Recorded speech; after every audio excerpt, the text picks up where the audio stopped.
Good morning. It's Monday, February 2nd, and this is Connecticut Today, CT Insider's daily audio briefing. Catch up on Connecticut. All news, no noise, in under 5 minutes. We're starting off with a quick look at the weather.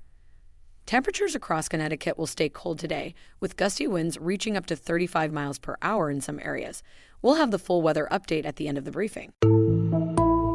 In today's headlines, Connecticut lawmakers are heading into a compressed 13-week General Assembly session, with the clock running out at midnight on May 6th. Legislative leaders are urging a focus on a few major issues due to the limited time. Affordability is a top priority for both parties, with Democrats and Republicans looking at property tax relief and ways to reduce electric bills. Governor Ned Lamont is set to present his budget revisions on February 4th, but he has signaled that major changes to state spending or taxes are unlikely. Lawmakers are also expected to address school funding, oversight of budget earmarks, and responses to shifting federal policies, including changes in federal funding and immigration enforcement. With state elections coming up in November, supporters of mail-in voting are renewing efforts to pass a no-excuse absentee voting law. In 2024, Connecticut voters approved a constitutional amendment allowing the legislature to remove restrictions on absentee balloting. Senate Republicans say they will also propose measures to protect election integrity, such as photo ID requirements and signature verification for absentee ballots. Child welfare and vaccination policies are also on the agenda. Majority Democrats want to maintain the current childhood vaccination schedule for school attendance, and Connecticut has joined a regional public health coalition to share expertise and data. Recent high-profile child welfare cases have prompted calls for more oversight of homeschooling, including proposals for annual certification. Governor Lamont plans to introduce legislation to protect children from the negative effects of social media.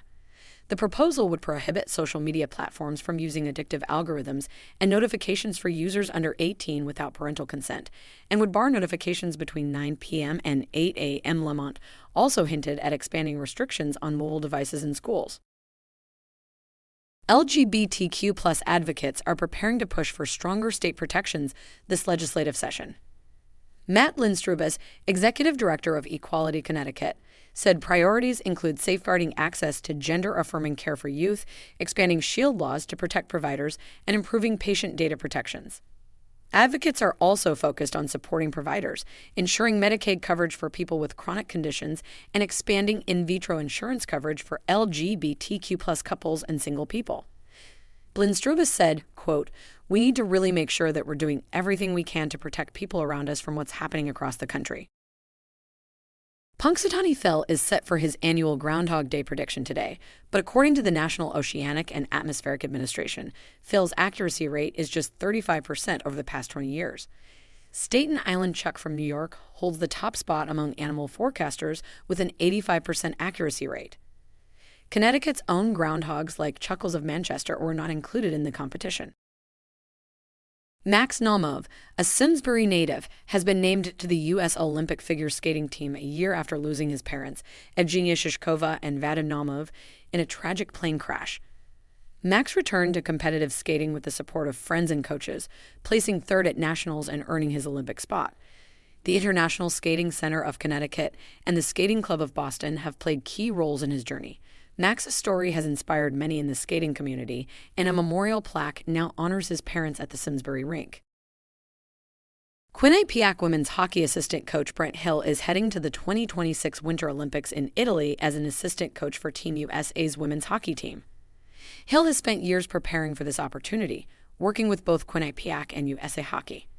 He said the experience of coaching at the 2025 World Championships, where Team USA won gold, was a key moment in his career. Hill credits his preparation and support from Quinnipiac for helping him feel ready for the Olympics. And now for the full weather forecast. Connecticut will see cold temperatures throughout the week, with highs today around 30 degrees and gusty winds, especially in the morning. The state will remain mostly dry, but another cold snap is expected later in the week, and forecasters are monitoring a possible storm for Saturday. Thanks for listening. For more local news, visit ctinsider.com.